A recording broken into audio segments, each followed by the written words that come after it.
Hi everyone, thanks for tuning into Anatomy and Faith, a different channel with a slightly different flavor. Here at Anatomy and Faith, we believe science and faith are mutually inclusive, not exclusive. We live life and do science through the lens of Scripture, which for our purposes here is simply that we will be using mnemonics whose theme is more faith-based wherever possible. Hi everyone, welcome to our topic today called the brachial plexus. We're going to discover how important the brachial plexus is. But first, let's define what a plexus is. So just as a preamble, I just did some bullet points here to start us off. So a plexus is a network of intersecting nerves supplying sensory and motor innervation to muscles, joints, and skin. So in this case, the brachial plexus, we're going to talk about innervation and motor function, sensory of the arm, the upper extremity. The brachial plexus is part of the peripheral nervous system. The brachial plexus begins between the anterior and middle scalene muscles. The brachial plexus arises from the anterior rami of the spinal nerves C5, C6, C7, C8, and T1. So to save time, I went ahead and just drew the foundation, just a blueprint. And so what we're going to start to do now is we're going to go ahead and start to label the plexus. Okay. So I just mentioned that the brachial plexus arises from the anterior rami of spinal nerves C5 through T1. So that's what you see here. Cervical 5, cervical 6, 7, C8, and T1. So C5 and C6, they come together and they move from proximal to distal and form a terminal branch. C7 is a lone ranger. He does it alone and bifurcates closer towards the more distal we go. And then C8 and T1 nerve roots come together and move from proximal to distal and form a terminal branch as well. So now we're going to label this. Like I said, this is the skeleton, if you will. And what we're going to do, we're going to put some meat on the bones. Okay? So this is very simple. And now we're going to start to label it and we're going to fill this up. And hopefully this will end up as a wonderful mosaic of anatomy. So what do we say here? Remember this diagram carefully, beloved.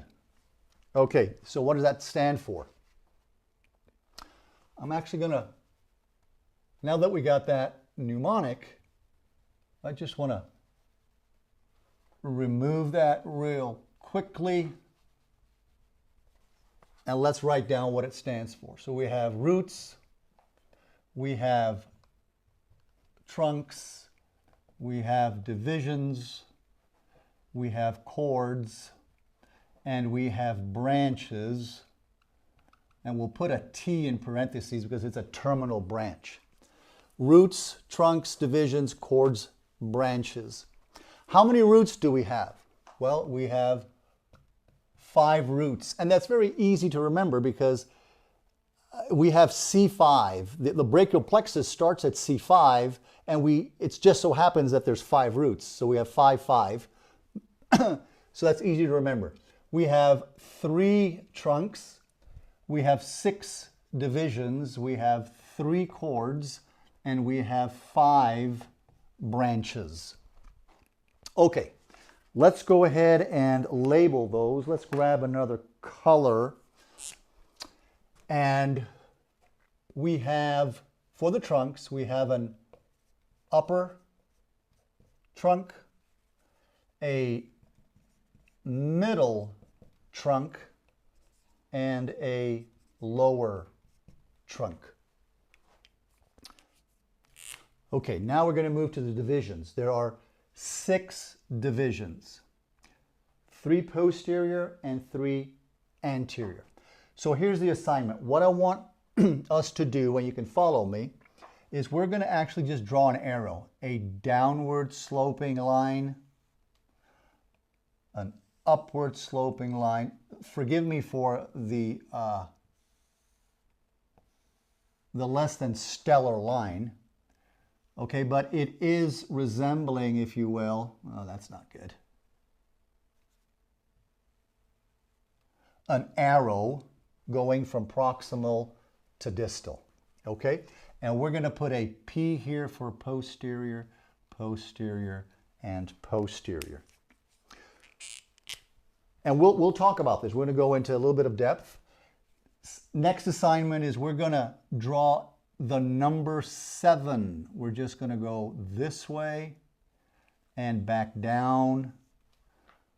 And that's going to be your anterior division. And then we've got one more down here. That's also an anterior division. Okay?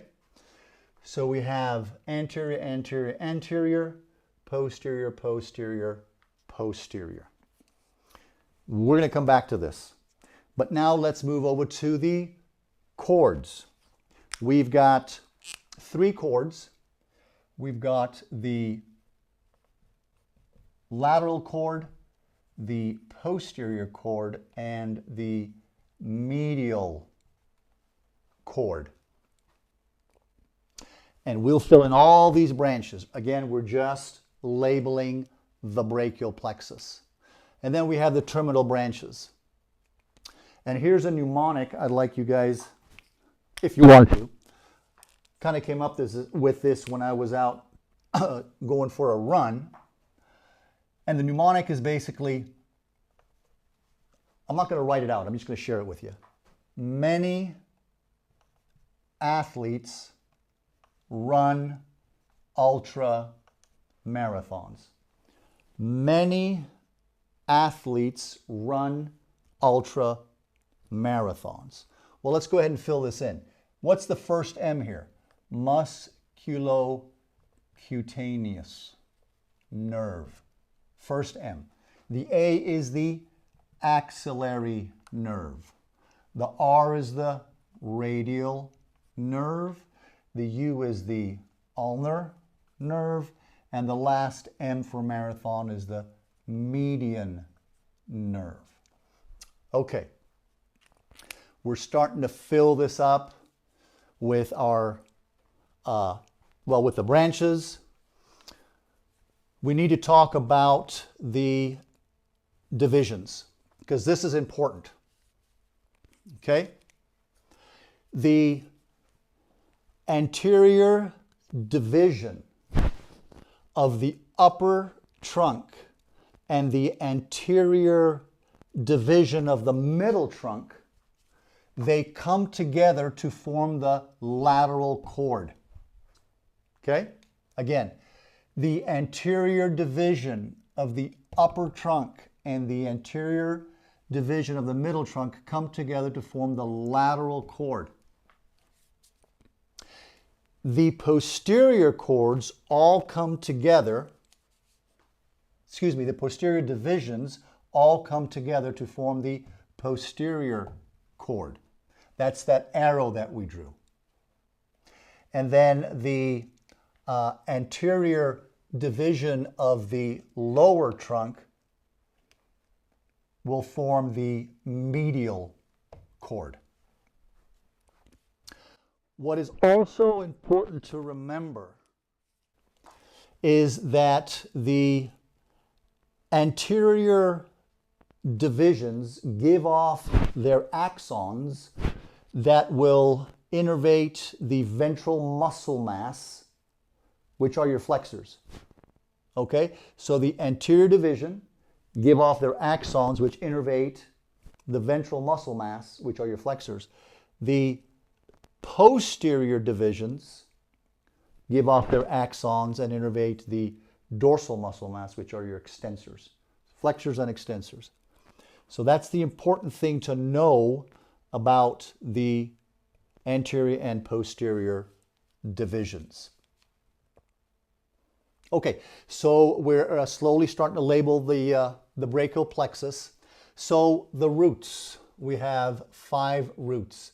Let's start drawing some of the branches that we can find from C5. So we're going to draw a branch here, and this is the dorsoscapular nerve.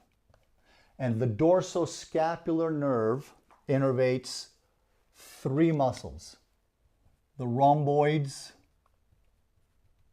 major, the rhomboid minor, and the levator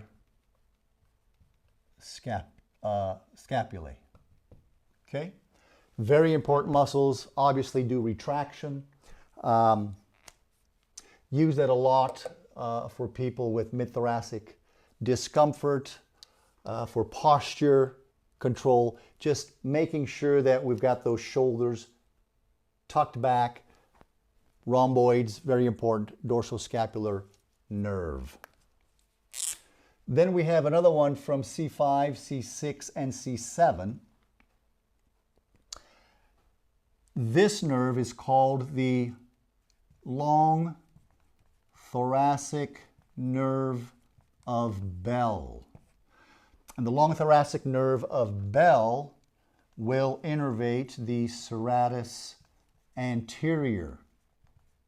The serratus anterior. And the way you can remember that is S-A-L-T, SALT. Serratus anterior, innervated by the long thoracic nerve. And it's actually, the whole name is of Bell. So what you see is when there is an injury to the long thoracic nerve, you have scapular winging. So it's the way you test that is have the patient just put his or her arm on the wall, and as they press against it, you can see the scapular winging and a medial rotation of the scapula when the serratus anterior is affected, which is innervated by the long thoracic nerve of Bell. Up here, even though it's not technically part of the brachial plexus, we have C3, C4, C5. And that is innervating the phrenic nerve, which, that's the phrenic nerve that innervates the diaphragm, which is obviously extremely important for breathing. But we add that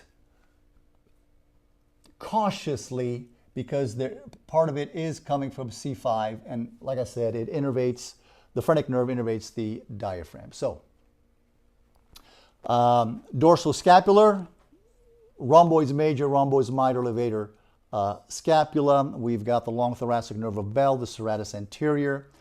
Now we're going to go to the trunks. So C5, C6 moves from proximal to distal, forms a trunk, forms an anterior division, forms a lateral cord, and then into the musculocutaneous nerve. So the upper trunk gives off 2 branches.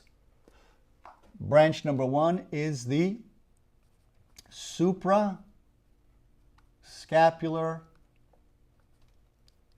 nerve and the subclavian nerve. Okay?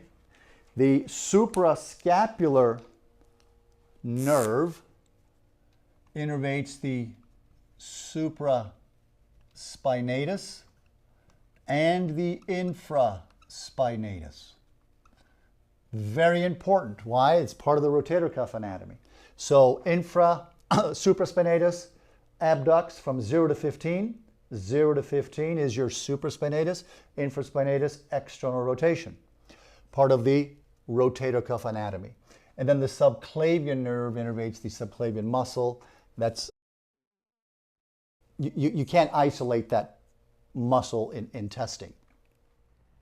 Okay, so the upper trunk of the brachial plexus, remember, is formed by C5, C6 roots, gives off 2 branches, the suprascapular nerve, subclavian nerve. Okay, good. What about the middle trunk? What branches does it give? Answer, 0. What about the lower trunk? What branches does it give? 0. Lower trunk is formed from C8, T1. What about the divisions? Any branches? No. But now we move to the chords. We have lateral, posterior, and medial. How do you remember that, little mnemonic? Let's play Monopoly. Everybody's played Monopoly. So lateral, posterior, medial. But the chord that is lateral, posterior, medial, to what? What is the anatomical landmark? And the answer is the axillary artery. Okay, AA, axillary artery. Lateral to the axillary artery, posterior to the axillary artery, medial to the axillary artery. Okay, now the lateral cord gives off 2 branches. Posterior cord gives off 3 branches. Medial cord gives off 4 branches. What are they? We'll start off with the lateral cord. Lateral pectoral and the lateral branch of the median nerve. Okay? Lateral pectoral, lateral branch of the median nerve. Okay. What about the posterior cord? We have an upper subscapularis, lower subscapular, and then in the middle we have thoracodorsal. Upper subscapular, lower subscapular, thoracodorsal, and we'll fill in the muscles that they innervate. The median cord, we have the median pectoral nerve. Then we have the median brachial cutaneous nerve. We have the median antebrachial cutaneous nerve, and we have the median branch of the median nerve. Okay, so these are cutaneous, okay, sensory. And then we have the medial pectoral nerve. Okay. The lateral pectoral nerve innervates the pectoralis major. Pectoralis major. The lateral pectoralis major. The upper subscapularis, which is part of the posterior cord, will innervate the subscapular muscle. The lower subscapularis does the subscapular muscle plus teres major. Okay? So they both do subscapular muscle, but the lower subscapular also does teres major. Okay? What about the thoracodorsal? This one does the latissimus dorsi. Latissimus dorsi.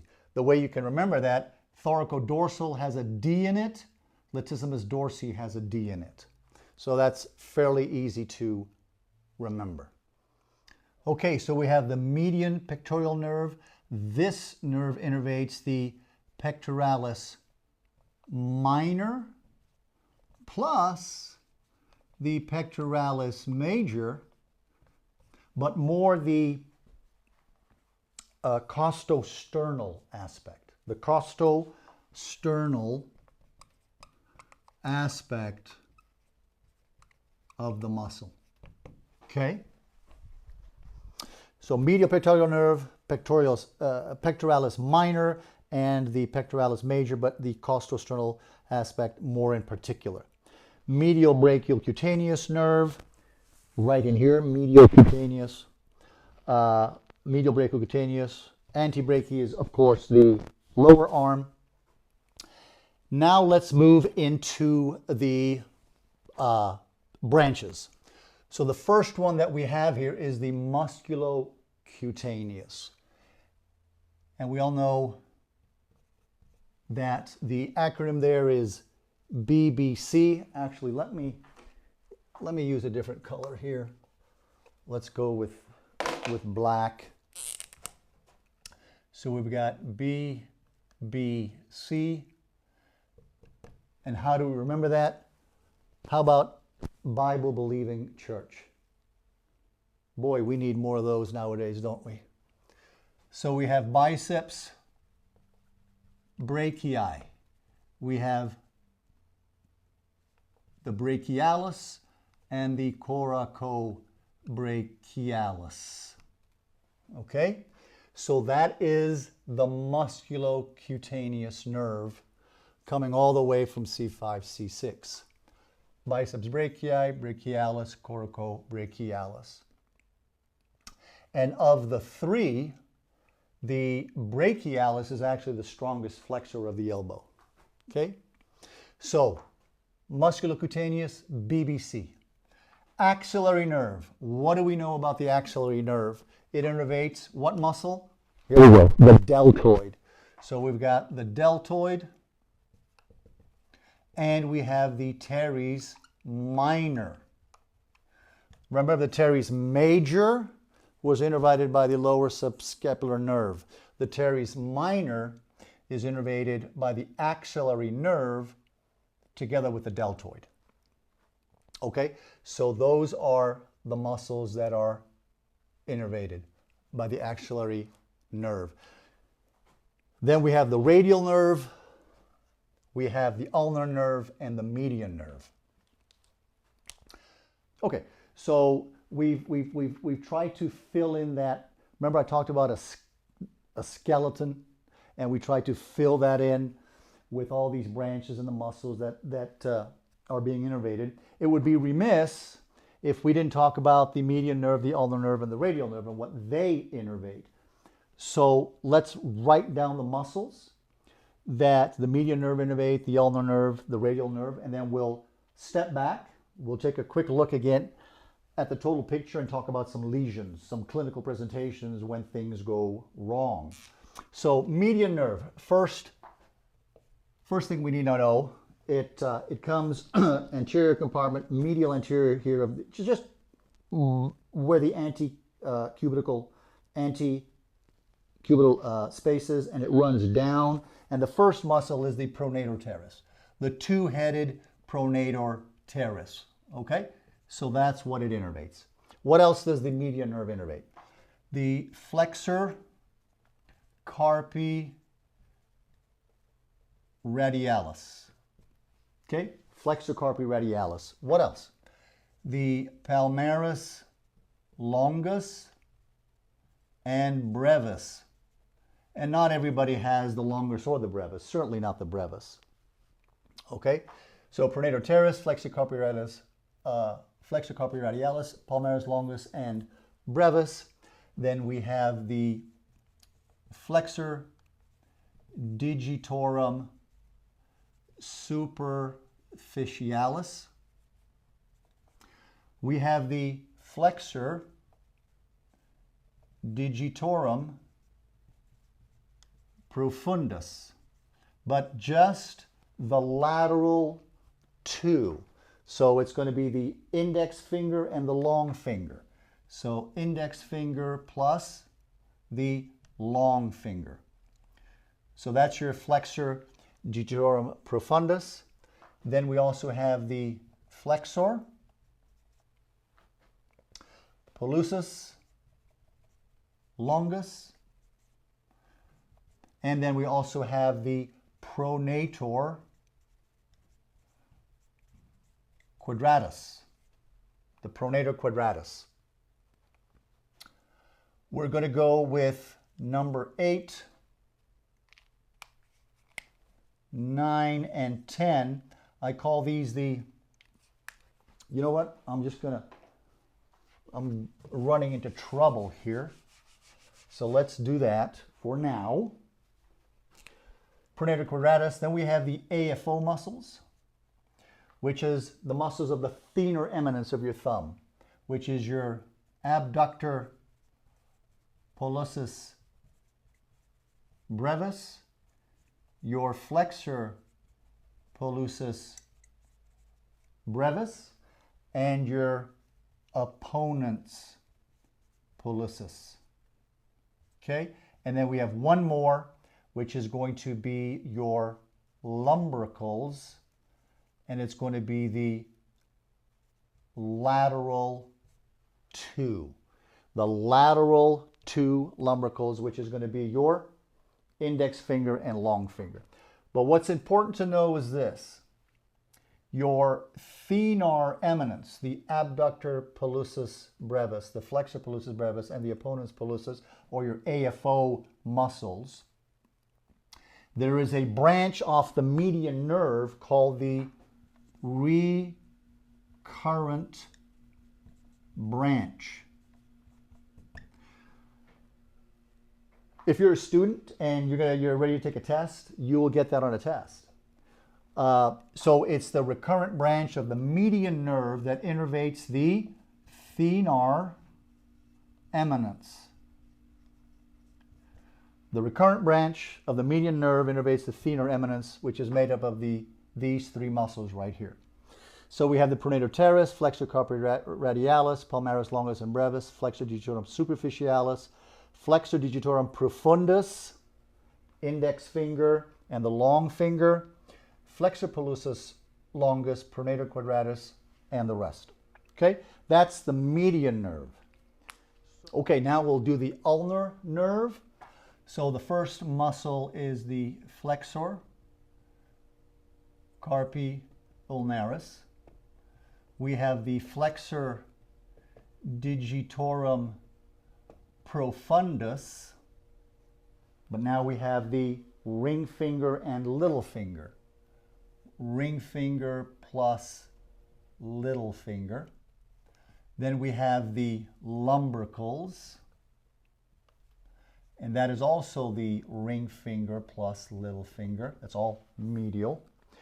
Then what do we have? What else do we have? We have the interossi dorsalis. We have 4 of those. We have the interossi palmaris. We have 3 of those. And then we have our AFO muscles again. Okay? AFO. So we're on the ulnar side. So this is the hypothenar eminence. The medial nerve was the thenar eminence. This is the hypothenar eminence. So what's the first one? Abductor digiti minimi. Abductor digiti minimi. Next one is the flexor digiti minimi brevis. And then the O is the opponent's digiti minimi. Okay? Flexor carpi ulnaris, flexor digitorum profundus, medial aspect. The lumbricals, medial aspect, interossi dorsalis, palmaris. The interossi, what do? Interossi dorsalis spreads the fingers. Interossi palmaris adducts the fingers. What's really cool also about the lumbricals, they actually come off the tendons of the flexor digitorum profundus. So if you look at it in this angle, the lumbricals, as they come off the tendons of the flexor digitorum profundus, they flex the MCP joint and they extend the PIP and DIP joint. So if you were holding a book in this position, you're very much interacting with the lumbricals. Okay? This is the hypothenar eminence, the abductor digiti minimi, flexor digiti minimi brevis, and the opponent's digiti minimi. And then we got one more, that's responsible for being innervated by the ulnar nerve, and that is the adductor pollicis.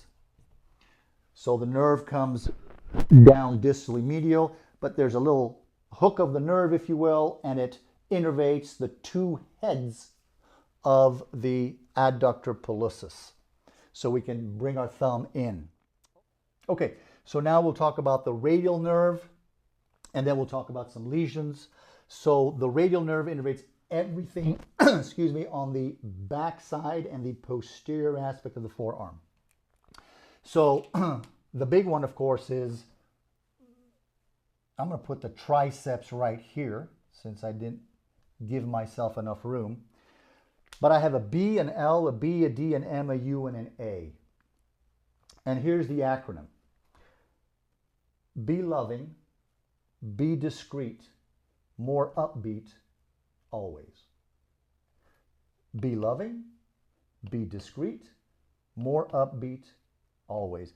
And I think especially now what happened here these last couple of weeks, I think we can all use a little bit of this after the horrible tragedy with Charlie Kirk. And we just want to honor him even in what we do here, and terrible tragedy. So let's be together. Be loving, be discreet, more upbeat, always. Okay, if that's the acronym, what are the muscles? All right, first one is the brachioradialis. Big muscle right here. All you got to do is an isometric contraction right there, pops right up. And if you're into dry needling, you're going to get that muscle every single time. Okay, brachioradialis. What's the L for? Extensor carpi radialis longus. The B, extensor carpi radialis brevis. What's the D? Extensor digitorum communis. Okay, extensor digitorum communis. What's the M?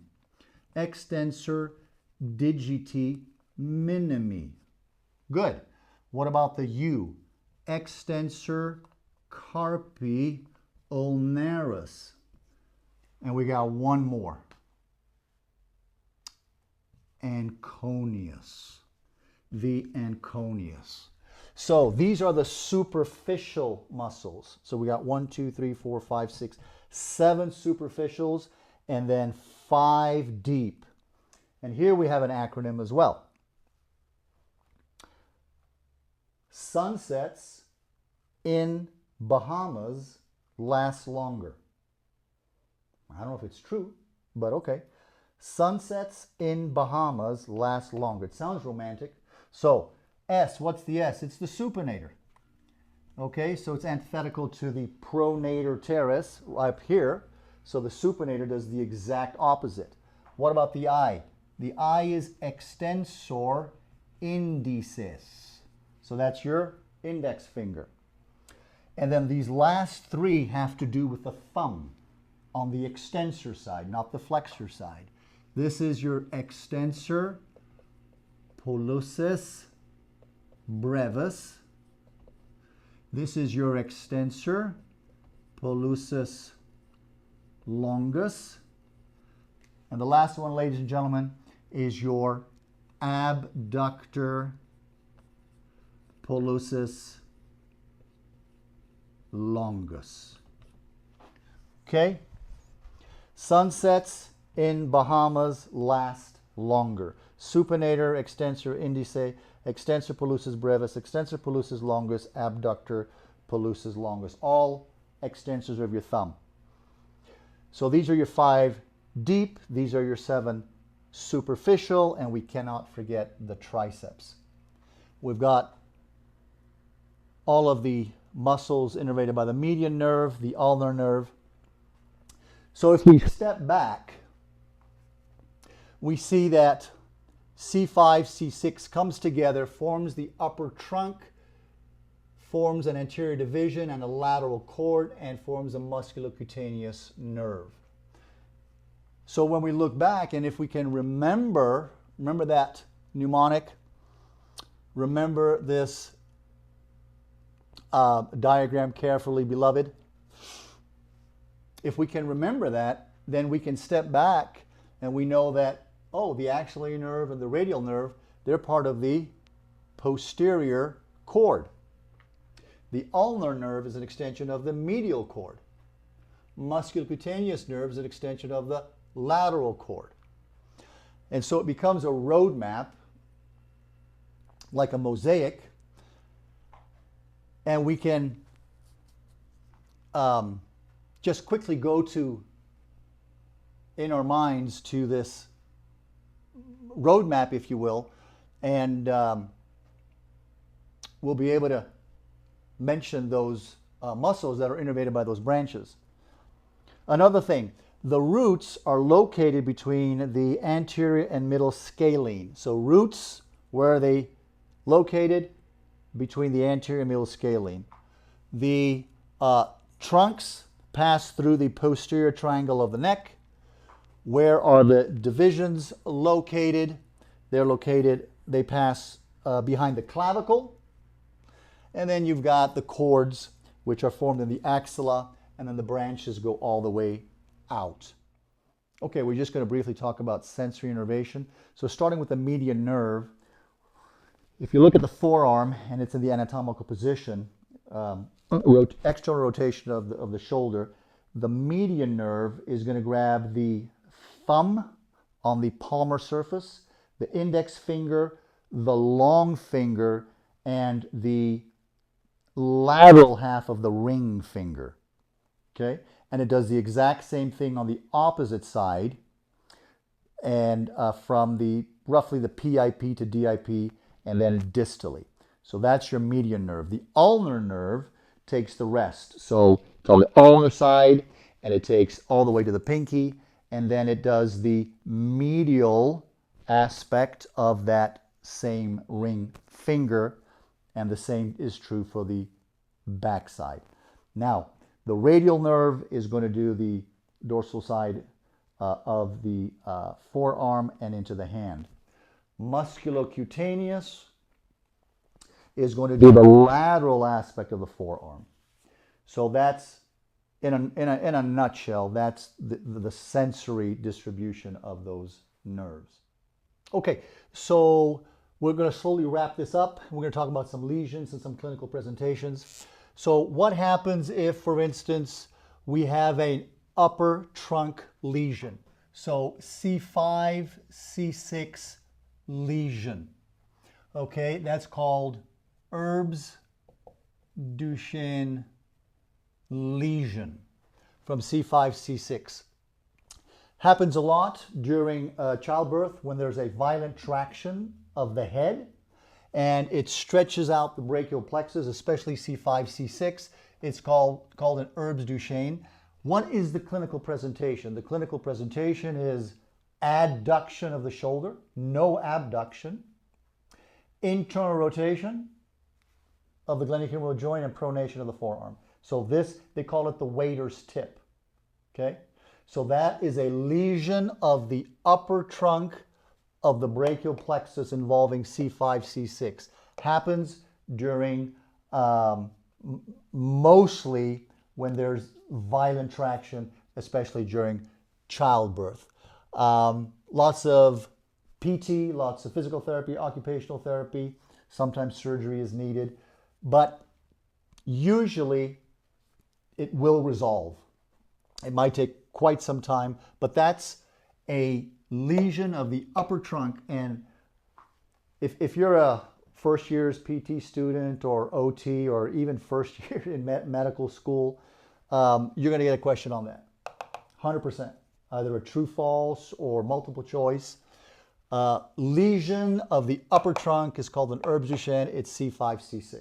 Okay? Clinical presentation, adduction, internal rotation, pronation, waiter's tip. Okay, what about the lower trunk? The lower trunk lesion is C8, T1. There's a lesion here that's called Klumpke's lesion. Okay, so that involves the lower trunk, C8, T1, and that manifests itself because it involves the ulnar nerve And so you're going to get a claw hand. So that looks kind of like that, a claw hand, yeah, kind of like this, in this position, okay? A claw hand. Some authors say it's actually the radial, the ulnar, and the median nerve is involved with a CAT1 lower trunk lesion, where you get a drop wrist and also the lumbricals are involved. So,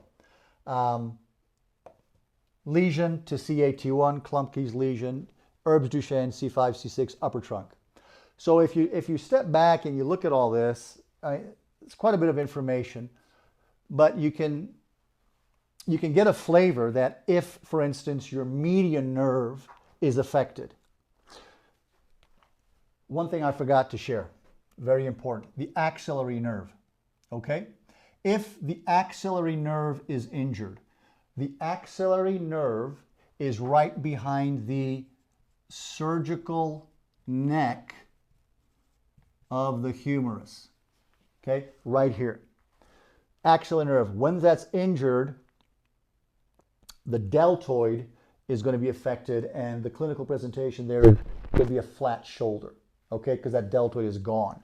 So injury to the axillary nerve, you're going to have no abduction between 15 and 90 degrees. Remember we said earlier in the tutorial, from 0 to 15 is supraspinatus, and then the lateral deltoid takes over to 90 degrees. If you injure the axillary nerve, it's very possible that there will be no abduction between 15 and 90. That axillary nerve runs behind the surgical neck of the humerus. Okay? So that can happen through a violent fall, subluxation. So, median nerve, I hope you can get a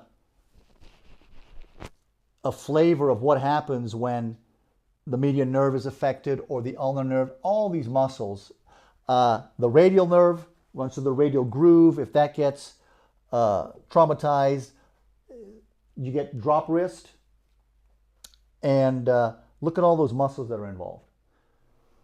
Well, thank you so much, guys, for watching this tutorial on the brachial plexus. It's quite in depth. It's quite a bit of information. Hey, let me know if I messed up somewhere. You know, if I got something wrong. Hey, I'm teachable. I want to learn just like anybody else. It's quite a bit of information, but I think if you get that in your mind, you're going to do great on your test, because you can just refer to this just in your memory bank, and you'll do good. So if you are studying, if you need to take a test, good luck, and hopefully till the next video. Thanks so much.